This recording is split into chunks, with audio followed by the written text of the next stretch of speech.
Hi guys, welcome to Sizzling Tea. तो आज बात करेंगे जो सबा इब्राहिम और शोहेब इब्राहिम और दीपिका जिस तरीके से वोट मांग रहे हैं और जिस तरीके से अपनी पब्लिक से वोटिंग करवा रहे हैं, क्या वो फेयर है?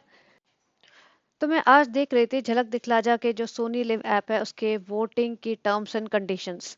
तो यहाँ पे देखिए स्क्रीनशॉट। ये है सोनी लिव ऐप की जो टर्म्स एंड कंडीशंस है झलक दिखला जा शो के लिए। तो उसके में डिटेल में चलते हैं। तो देखिए नंबर वन जो पॉइंट है ये है सिर्फ residents in India can participate in voting.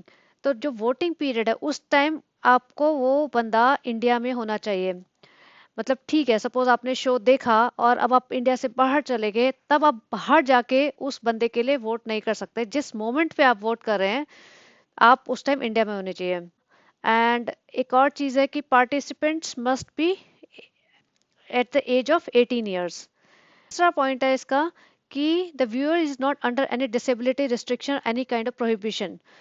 तो इसका मतलब ये है कि ऐसा नहीं है कि आप जबरदस्ती किसी से दिला दो और आपको समझ भी ना आया हो या कोई डिसेबिलिटी हो, कोई रिस्ट्रिक्शन जबरदस्ती, मतलब बेसिकली आपको कोई मैनिपुलेट करके किसी को वोट ना दिलवा दे जबरदस्ती। इसका मतलब यही है। तो यहाँ पे जब लोग एक दूसरे का फोन ले लेके उसमें सोनी लिव ऐप डाउनलोड करके जबरदस्ती 50-50 100-100 वोट कर रहे हैं, जितने भी वोट कर रहे हैं, ये सब मैनिपुलेशन के अंडर में आता है। और मैंने ये भी देखा है कि कई जगह ऐसा भी आ रहा है कि इवन शोहेब के जो इसका व्लॉग है उसके नीचे आप देखो तो लोग लिख रहे हैं कि मैं इस कंट्री से हूँ, मैंने अपने वोट कर दिए। तो ये हो कैसे रहा है? ठीक है, ये सब चीजें हो जाती हैं, हो सकती हैं, टेक्निकली कोई प्रॉब्लम नहीं है, कर सकते हो तुम लोग, मैनिपुलेट कर सकते हो वीपीएन वगैरह डाउन करके या आईपी चेंज कर करा के तुम ये सब चीजें कर सकते हो। बट इज इट लीगल या सही तरीका है, सही पैथ है? आप एक इन्फ्लुएंसर बनते हैं तो लोगों को एक सही रास्ता दिखाइए, सही रास्ता सेलेक्ट करना सिखाइए, ना कि उन्हें फ्रॉड पंथी सिखाइए। उनको बोलिए कि आप मेरा शो देखिए, सबसे पहले बोलिए कि आप मेरा शो देखिए और अगर आपको मेरा डांस पसंद आया, मेरा काम पसंद आया है, तो आप मुझे वोट कीजिए। ये नहीं कि आप मुझे वोट कीजिए, आप अपने माँ के फोन से कीजिए, बाप के फोन से कीजिए, अपने पड़ोसी और अड़ोसी और जिसको जो भी दिखे उसके फोन से आप मुझे वोट करिए, 50-50 100-100 करिए। और दीपिका मैडम, कर दीजिए ना प्लीज, प्लीज कर दीजिए ना, क्या ही जाता है आपका? ये गलतियां हैं, ये इन्फ्लुएंसर के काम नहीं है। वो इन लोगों ने क्या किया है कि जहां भी जा रहे हैं ये सिर्फ एक ही चीज बोल रहे हैं, वोट करिए, वोट करिए, वोट करिए। देखिए वोट वो होता है कि जब तुम देखो कोई शो और तुम्हें वो शो पसंद आए, तुम्हें कोई कंटेस्टेंट पसंद आए, तब तुम्हारा मन करेगा हाँ ये अच्छा है, चलो मैं 10-15 वोट कर देता हूँ आउट ऑफ लेट से 100। या तुम्हें लगेगा हाँ काफी अच्छा है तो मैं उसको 50-60 वोट कर देता हूँ। या तुम्हें लगेगा बहुत ही अच्छा है तो इसको तो जीतना ही चाहिए, मैं I am a big fan of that person, तो मैं उसको 100 के 100 वोट करूंगा। लेकिन अगर ये सिर्फ ऐसे मांग रहे हैं जैसे कि आप अपने फैमिली मेंबर के फोन ले लीजिए, उनके फोन से वोट कर दीजिए, अपने पड़ोसियों से वोट कराइए, अपने मेट से वोट कराइए, कि मतलब जिस बंदे ने तुम्हारा शो देखा भी नहीं, जो बंदा तुम्हें जानता भी नहीं, तुम हो क्या चीज, तुम कहाँ एग्जिस्ट करते हो, कौन सा डांस, कौन सा शो, उसके भी फोन पकड़ के तुम वोट करवा दो। ये बंदी सबा जब मोहदा गई थी तो मोहदा में इसका हस्बैंड सनी वहां पे एक रेस्टोरेंट में बैठे हुए थे और वहां पे सारे फोन लेके अपने सारे जितने भी चंगू मंगू इनके लफंडर और बेरोजगार लोग घूमते हैं मोहदा में, इसका सारा दोस्त है जो सब यूट्यूब के चैनल खोल खोल के बैठे हुए हैं, उनके फोन पकड़ पकड़ के सबको फोन कर रहा था, मतलब वोट कर रहा था और सिखा रहा था लोगों को। अब इन्होंने एक नई स्ट्रेटेजी भी लगाई है अपने व्लॉग्स में, इब्राहिम फैमिली ने। ये पूरा बताते हैं कि ऐसे ऐसे जाइए और ऐसे ऐसे वोट करिए, पहले सोनी लिव ऐप डाउनलोड कीजिए, फिर ऐसे नेक्स्ट स्टेप ये है, फिर नेक्स्ट स्टेज ये है, फिर नेक्स्ट स्टेज ये है, फिर ऐसे ऐसे करके मेरे को वोट करिए। तो भाई अगर आप इतने टैलेंटेड हैं, आप इतने कॉन्फिडेंट हैं, आप इतने डिजर्विंग हैं, तो आपको ये 24 घंटे भीख मांगने की क्या जरूरत है?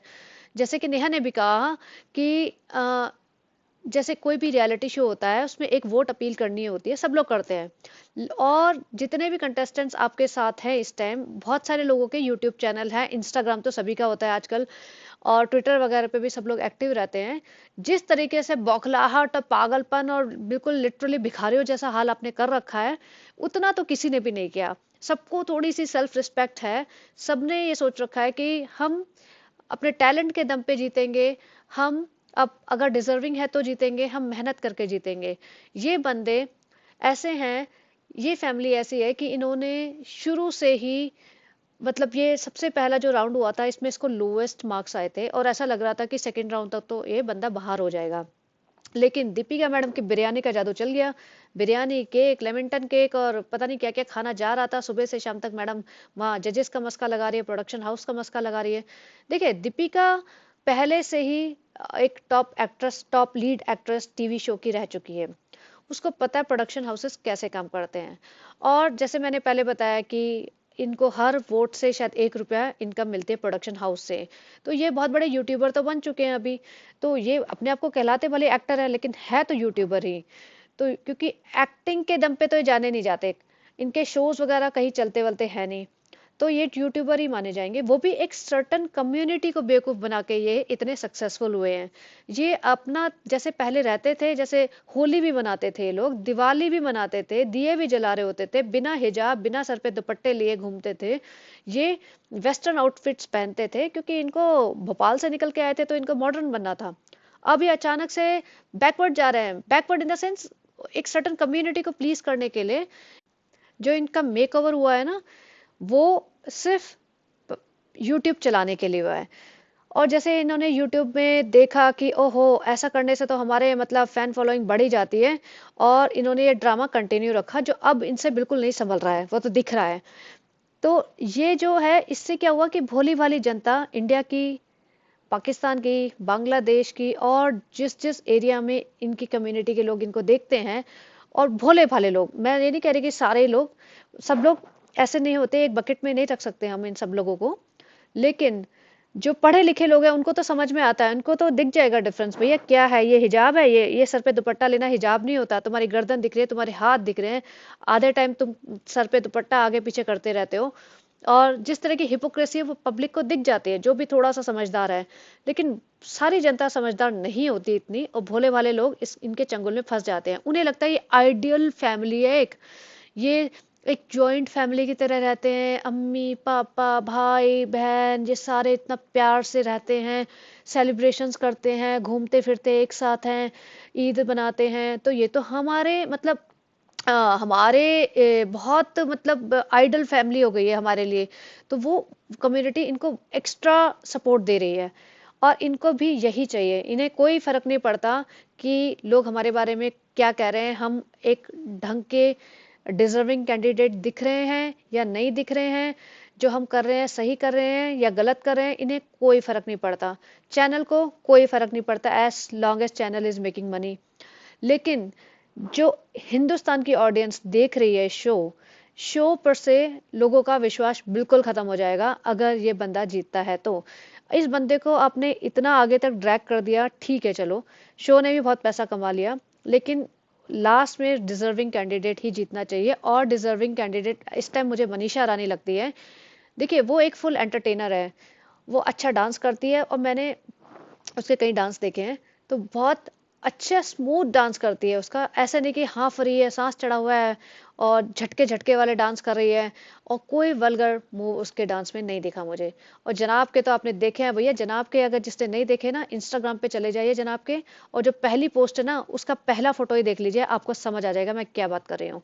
तो ये सब अगर आपके इस्लाम में अलाउड है तो मुझे बता देना, और नहीं है तो फिर तो आपको समझ आ जाना चाहिए कि जनाब दिखा क्या रहे हैं और कर क्या रहे हैं। अब बातें जो इतनी करते, प्यार बांटिए, इज्जत बांटिए, वो अपनी माँ के घर मिलने आते हैं तो वो ऐसे आते हैं जैसे वो मेहमान हैं। और बहन और बहनोई को तो इन्होंने कटाई रखा है अपनी लाइफ से, खैर उसमें नहीं जाते। लेकिन जो ये सबा हाथ जोड़ के भाई को जिता देना, ये सबा को ना सही बताऊं तो नहीं चाहिए भाई जीते।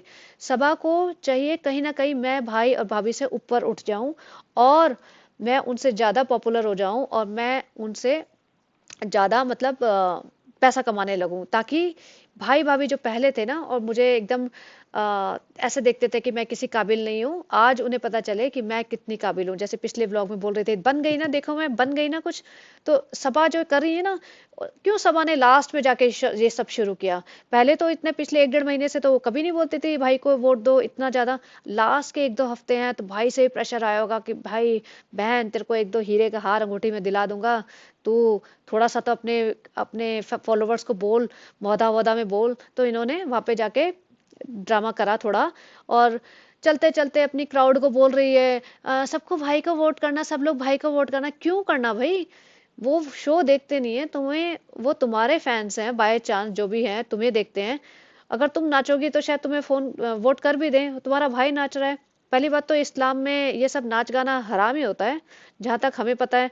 और अपनी प्राइवेट लाइफ पब्लिक करना भी हराम होता है, जो आप लोग मानते ही नहीं हो इस चीज पे। आप तो अपना बेडरूम तक दिखाना चाह रहे थे, लास्ट में आप बोलते हो कि अब हम नया बेडरूम बनाए हैं, हम उसमें लेटेंगे, आज हम आपको दिखाएंगे। तो ये हराम नहीं है? आप जो मुस्लिम पीपल मेरा अगर पॉडकास्ट सुनते हैं तो प्लीज बताइएगा, क्योंकि मुझे इतनी ज्यादा नॉलेज नहीं है, ये तो एक बेसिक कॉमन सेंस की बात है। लेकिन अगर ये हराम नहीं है तो प्लीज मुझे बताइए कि मैं आई विल अपोलोजाइज। और अगर है तो फिर आप उनके ऊपर जाके आप समझाइए अपने आसपास के लोगों को, जो भी उनके ब्लॉग्स देखते हैं, या अपने आप को समझाइए कि आप लोग क्यों देखते हैं।